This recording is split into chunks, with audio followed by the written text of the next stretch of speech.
Olá, que Deus abençoe você, seja mais uma vez muito bem-vindo aqui à nossa formação teológica. E hoje, ainda continuando o estudo dos profetas menores, vamos falar do profeta Abacuque. Profeta Abacuque, um dos profetas menores. E vamos começar aqui falando sobre o nome, significado do nome Abacuque. Abacuque significa abraço, ou então aquele que abraça.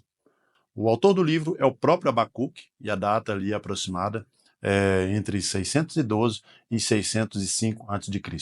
Sei que deve ser muito familiar para você essa data, porque muitos dos profetas estão ali mais ou menos entre o ano 700 e o ano 595 até 605, justamente aquilo que nós falamos lá na primeira aula, não sei se você se lembra.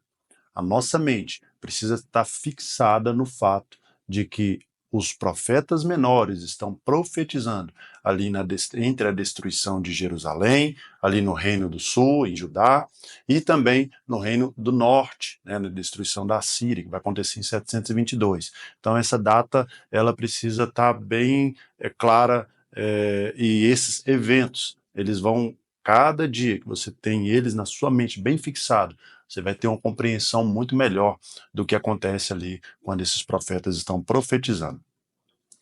Ele vai profetizar ali no reino de Judá. Tá? O contexto histórico ali é que, como você já sabe, já ouviu também nas outras aulas, e não é diferente aqui com Abacuque, é que o povo de Judá estava mergulhado na idolatria, mergulhado no pecado, e Deus já havia usado os seus profetas para dizer e trazer a mensagem de que se não houvesse arrependimento, Deus iria enviar, assim como fez com o reino do norte, enviando ali os assírios contra eles para trazer juízo, Deus também faria com o reino do sul, com Judá.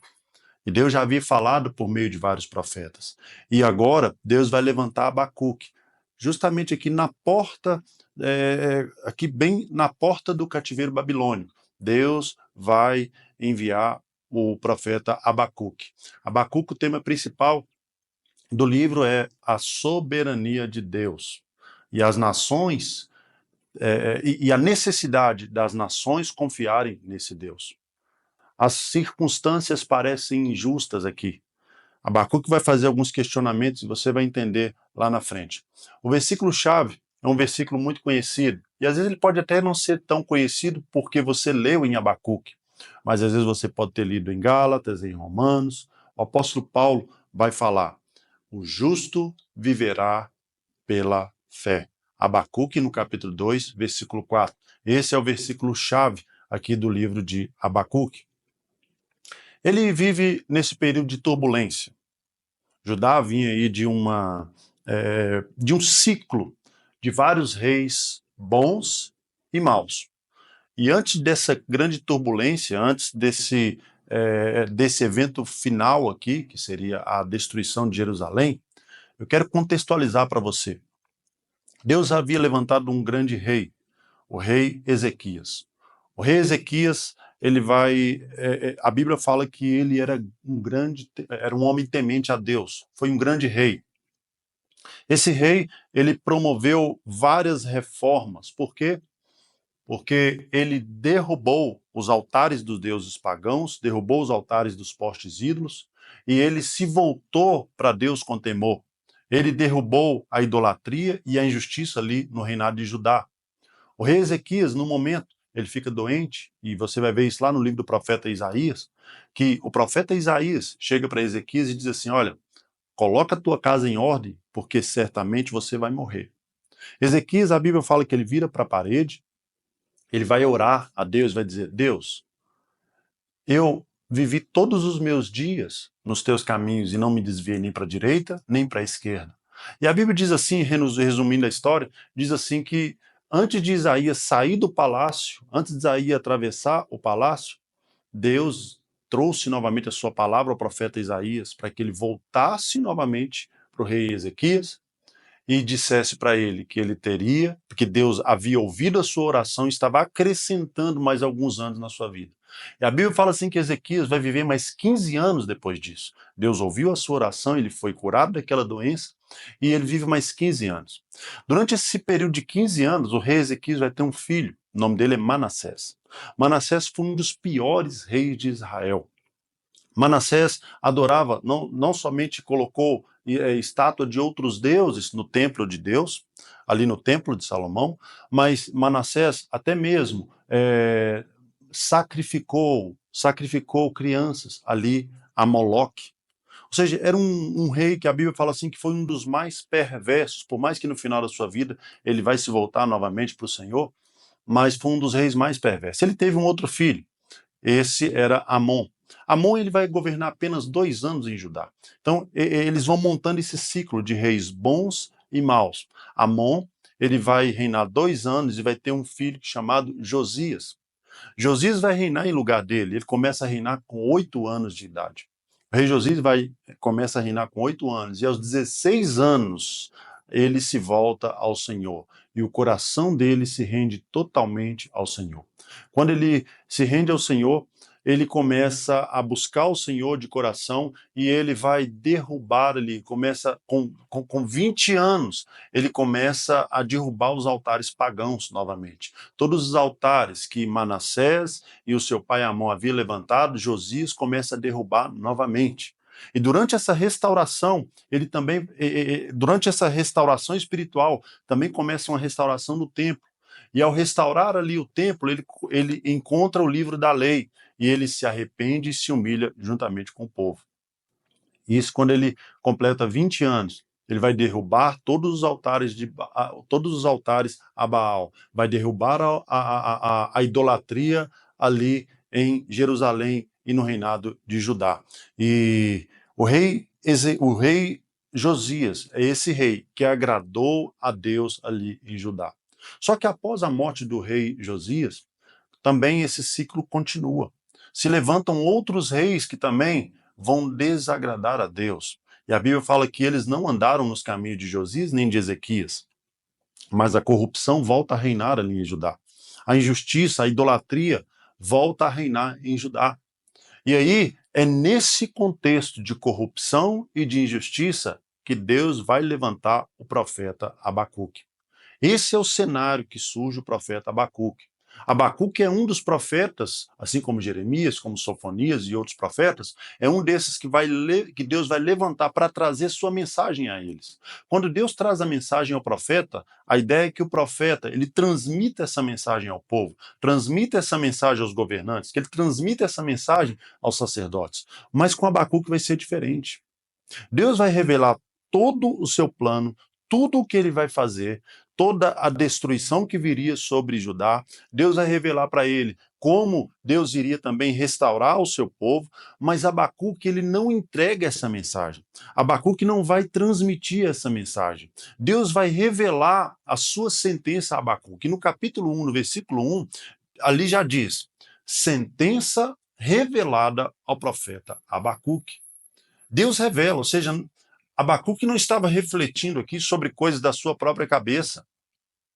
Abacuque é esse profeta que vai demonstrar um senso de justiça muito grande. Por quê? Porque ele vai questionar a Deus em relação a algumas coisas. Deus vai revelar para ele o seu plano, o seu propósito, e ele não vai transmitir essa mensagem, mas ele vai começar a questionar a Deus. E um dos questionamentos de Abacuque é: por que o mal prospera? Eu sei que é uma pergunta que você e eu já fizemos várias vezes. Por que o mal prospera no meio de nós? Muitos outros na Bíblia também já fizeram este questionamento, já fizeram essa pergunta para Deus. Jó, no capítulo 21, versículo 7, diz assim: por que vivem os ímpios e envelhecem, e ainda se tornam mais poderosos? Jeremias 12:1 diz assim: tu és justo, Senhor. Quando entro contigo em pleito, tudo falarei contigo dos teus juízos. Por que prospera o caminho dos ímpios e vivem em paz todos os que prosperam perfidamente? Abacuque reflete sobre a dura realidade da injustiça. E ele vai perguntar, assim como eu e você muitas das vezes perguntamos: se Deus é bom, por que o mal prospera? E Deus vai responder para Abacuque. Deus vai responder para Abacuque que ele vai trazer os babilônios, que Deus não está. Deus está vendo tudo que está acontecendo. Porque Abacuque vai perguntar para Deus: o Senhor não está vendo o que está acontecendo? Por que a injustiça continua a operar no meio do povo? Por que se levantam reis, caem reis, se levantam outros e esse ciclo continua o mesmo? Os reis que se levantam continuam a operar na injustiça. Abacuque faz esse questionamento para Deus e pergunta assim: o Senhor não está vendo a injustiça no nosso meio? Ele vai perguntar para Deus. No capítulo 1, versículo 5, diz assim: então, contemplai as nações e atentai, maravilhai-vos, porquanto eis que realizo em vossos dias uma obra de tal magnitude que não conseguiríeis acreditar se de tudo isso simplesmente fosse contado. Ao versículo 6 diz assim: Deus respondendo ao questionamento de Abacuque, Deus vai responder para ele assim: eu estou vendo a injustiça, eu estou vendo a maldade no meio do meu povo, e isso não passará impune. E Deus vai responder para ele assim, versículo 6: eis que estou conduzindo os babilônios, essa nação cruel, impetuosa e violenta, que marcha sobre a largura da terra, a fim de se apoderar de habitações que não lhes pertencem. Pois uma nação apavorante e terrível, que faz justiça com as próprias mãos, e todo o seu juízo e leis vêm dela mesma. Versículo 8. Os seus cavalos de guerra são mais rápidos que leopardos, e mais ariscos e ligeiros do que lobos ao pôr do sol. Os seus cavaleiros espalham-se por toda parte. Eles vêm de muito longe, voam como águias famintas que se apressa a devorar. Eles todos vêm determinados a massacrar. Suas hordas avançam como o vento do deserto, fazendo tantos prisioneiros como a areia da praia. Olha a resposta de Deus para Abacuque. Deus vai responder a Abacuque do porquê que o mal está prosperando e Deus não está vendo. E Deus vai dizer assim: eu vejo, tanto é que eu estou trazendo juízo. Tanto é que eu vou punir, e nada passa impune debaixo dos meus olhos. E Deus está dizendo que vai trazer a nação de Babilônia. Só que olha que interessante aqui. Eu estou conduzindo os babilônios, essa nação cruel, impiedosa e violenta. Abacuque não consegue processar isso. Abacuque vai surtar. Ele vai perguntar para Deus: eu não consigo entender. Aí aqui ainda no capítulo 1, no versículo 12 e 13, Abacuque, depois de surtar, ele vai perguntar para Deus. Versículo 12. Senhor, tu não é desde a eternidade. Meu Deus, meu santo, tu não morrerás. Senhor, tu designaste essa nação para executar juízo. Ó rocha, determinaste a ela que aplicaste castigo. Teus olhos são puros, que não suporta ver o mal. Não podes tolerar a maldade. Por que tolera, então, esses perversos? Por que ficas calado enquanto os ímpios engolem os que são mais justos do que eles? Ele vai perguntar: até quando, Deus? Ele não entende, ele surta, ele não consegue entender por que que aquele povo mau, e aquele povo impuro, aquele povo cheio de maldade, seria usado por Deus para trazer juízo contra o seu povo. Aquele povo, segundo Abacuque, era mais maligno do que aquilo que o povo de Judá estava fazendo. As suas ações eram mais reprováveis do que aquilo que Judá estava fazendo. Então, como pode o Senhor, sendo um Deus santo, um Deus puro, tolerar essa circunstância? Como pode? Ele começa a questionar a Deus. E Deus vai dar uma resposta para ele. Deus vai dizer para ele assim: os orgulhosos não vão prevalecer, mas o justo viverá por fé. Porque ele vai perguntar a Deus até quando isso vai acontecer. E Deus vai dizer para ele: olha, o justo viverá por fé. Essa resposta de Deus para Abacuque é como se Deus estivesse dizendo assim: apenas confie. Eu sei o que eu estou fazendo. E Abacuque, no capítulo 2, versículo 1, vai dizer assim: vou subir na minha torre de vigia e vou esperar com atenção o que Deus vai dizer. E como vai responder a essa minha queixa? Abacuque vai subir na torre de vigia e ele vai esperar Deus falar com ele. Ele vai esperar que Deus responda. E no versículo 4, Deus vai responder. Deus vai dizer assim: eis o soberbo, a sua alma não é reta nele, mas o justo viverá pela fé. Sua altivez nos seus próprios recursos limitados, você nunca entenderá o que eu vou fazer. É o que Deus está dizendo. Abacuque, você não vai conseguir entender o que eu estou fazendo, mas eu digo para você, eu estou fazendo uma obra grande e poderosa. Olha lá, vamos voltar aqui, lá no versículo, aqui no versículo 5. Olha o que Deus fala para Abacuque. Então, contemplai as nações. Isso é na versão King James. Então, contemplai as nações e atentai. Maravilhai-vos, porquanto eis que realizo em vossos dias uma obra de tal magnitude que não conseguiríeis acreditar se de tudo simplesmente lhe fosse contado. Deus está respondendo para Abacuque que ele estava preparando algo grande e magnífico. E se alguém apenas contasse, não daria para acreditar. Porque Deus estava no controle da história. E por mais que o questionamento de Abacuque fosse válido, Deus está dizendo assim: olha, eu vou trazer essa nação que é mais ímpia do que o povo de Judá. Eles vão executar o meu juízo, mas eu quero que você simplesmente acredite. Viva por fé. Acredite que eu sei o que eu estou fazendo. Lá na frente, Abacuque, vocês vão entender, porque eu estou realizando, através dessa grande obra, algo tão grandioso que se alguém apenas dissesse, você não acreditaria. Isso é que Deus está querendo dizer. Não há uma outra alternativa, apenas confiar de que Deus está no controle. É uma pergunta que muitas das vezes nós fazemos. Será que o Senhor não está vendo? Será que Deus não está vendo o que está acontecendo comigo? Mas Deus está dizendo para Abacuque assim: Abacuque, os orgulhosos não vão prevalecer. Sabe por quê? Porque o orgulhoso, ele não consegue entregar, ele não consegue confiar, ele sempre quer deter o controle. Ele sempre quer estar na ponta, na linha de frente. Ele sempre quer ir à frente, ele sempre quer ter o comando. Mas Deus está dizendo para Abacuque assim: olha, o orgulhoso, ele não vai entender. Mas o justo viverá por fé.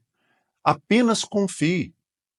Não te resta, Abacuque, nenhuma outra alternativa, apenas acreditar que eu sei o que estou fazendo e que no final de tudo, as peças desse grande quebra-cabeça vão se encaixar e tudo para você vai fazer sentido. Eu lembro do apóstolo Paulo falando em Colossenses que Deus tem um plano e tinha um plano que não foi revelado, mas esse plano foi oculto pelas gerações, pelas gerações. Esse plano, esse é um Deus de mistério. E Abacuque vai entender isso. Abacuque vai entender isso. Significa que não é entender tudo, é apenas ter a compreensão de que Deus está no controle. E independente de como ele vai fazer, eu preciso confiar. Eu preciso confiar que Deus está arquitetando tudo. E mesmo Deus permitindo que a Babilônia, essa nação tão perversa, está sendo usada por Deus, parece que não faz sentido para mim, mesmo assim, eu deixo de lado a minha razão e passo a acreditar de que Deus é que sabe de todas as coisas. Abacuque vai dizer para Deus: olha, eu vou esperar e eu vou aguardar. É por isso que o justo viverá pela fé. Porque Deus está chamando Abacuque a descansar, a esperar, mesmo sem entender, mesmo sem entender de nada. Tem uma canção, né, que é cantada aí, que diz que eu sei que os seus pensamentos são mais altos do que os meus. O seu caminho é melhor do que o meu. Sua visão vai além do que eu vejo. O Senhor sabe exatamente o que é melhor para mim. Mesmo que eu não entenda os seus caminhos, eu confio. E é isso que Deus requer de Abacuque. E no final, Abacuque vai entender essa lição. Porque Abacuque, no capítulo 3, ele vai fazer uma das declarações mais lindas da palavra de Deus. Abacuque vai dizer assim, no capítulo 3, versículo 17 e 18, diz assim: porque ainda que a figueira não floresça e não haja fruto na vide, ainda que decepcione o produto da oliveira, algumas versões vai dizer assim, ainda que o fruto da oliveira minta, e os campos não produzam mantimento, ainda que as ovelhas da malhada sejam arrebatadas, e nos currais não haja gado, todavia me alegrarei no Senhor, e exultarei no Deus da minha salvação. Habacuque vai dizer assim, ainda que o produto da oliveira minta. O que é o produto da oliveira? O produto da oliveira é a azeitona. E mesmo que a azeitona esteja linda e brilhante na oliveira, mesmo que ela esteja robusta e parece que tem todo o azeite necessário, havia momentos em que na hora de ela ser prensada para produzir o azeite, não havia nada. Estava seca. É isso que Abacuque está dizendo. Mentiu o produto da oliveira. Mas mesmo que o produto da oliveira minta, não haja gado no curral, independente de qualquer coisa, todavia eu me alegrarei no Senhor e exultarei no Deus da minha salvação. Eu quero ler aqui alguns versículos que vão deixar muito claro para nós de que Abacuque entendeu muito bem a mensagem. Porque ele vai trazer um poema lindo e maravilhoso. Aqui no capítulo 3, vou ler alguns versículos. Versículo 2: Senhor, ouvi falar da tua fama. Tremo diante dos teus atos, Senhor. Realiza de novo, em nossa época, as mesmas obras e faze-as conhecidas no nosso tempo. Em tua ira, lembra da tua misericórdia. Deus veio de Temã, Santo veio do Monte Parã. Versículo 6. Ele parou e a terra tremeu. Olhou e fez estremecer as nações. Montes antigos se desmancharam, colunas altíssimas se desfizeram. Os caminhos deles são eternos. Vi a aflição das tendas de Cuxã, tremiam as cortinas das tendas de Miriam. Olha só como Abacuque entendeu a mensagem. E lá no final, Abacuque vai dizer assim, no versículo 19, o Senhor, o soberano, é a minha força. Ele faz os meus pés como o da corça e faz-me andar em lugares altos. O que é a corça? É aquele animal, aquele pequeno cervo que vive em lugares íngremes, em lugares difíceis de caminhar. Mas Abacuque diz que Deus faz os seus pés como o da corça. A corça tem ele tem os pés, com as pernas com a capacidade de saltar e de se sobrepor a terrenos difíceis de passar. E Abacuque vai dizer assim, olha, eu entendi. O Senhor está me dando pés como os da corça. Porque a corça, ela vai saltar em busca das águas, porque ela tem essa capacidade de sentir o cheiro das águas, e quando ela sente o cheiro das águas, ela passa por cima dos obstáculos com as suas pernas robustas, e ela passa, a sensação que dá é que ela passa olhando para baixo, aquele terreno que para ela não está fazendo diferença nenhuma, porque Deus deu pernas capazes de saltar e passar por terrenos íngremes. Ele somente olha para baixo e vê aquela terra que parece um caos, mas não faz para ele nenhum sentido. Por quê? E não tem nenhum poder de influência sobre a vida dele. Por quê? Porque aquele terreno está sendo transposto, está sendo saltado. É como uma corça que salta por aquele terreno. Abacuque está vendo o caos, a Babilônia está chegando, a terra de Judá virou um caos. Mas Abacuque está dizendo, Deus está me fazendo passar por cima disso. Eu não preciso entender. Mesmo sem entender, eu creio. E é por isso que esse é o versículo-chave, que o justo viverá por fé. Essa é a mensagem de Abacuque. Alguém que viveu ali, às portas da destruição de Jerusalém, de Judá. Mas Deus deu para ele esse coração de entender que o justo viverá por fé. Essa é a mensagem de Abacuque. E amanhã estaremos aqui com mais um livro, aqui na nossa formação teológica, nos Profetas Menores. E eu espero você amanhã e que Deus te abençoe.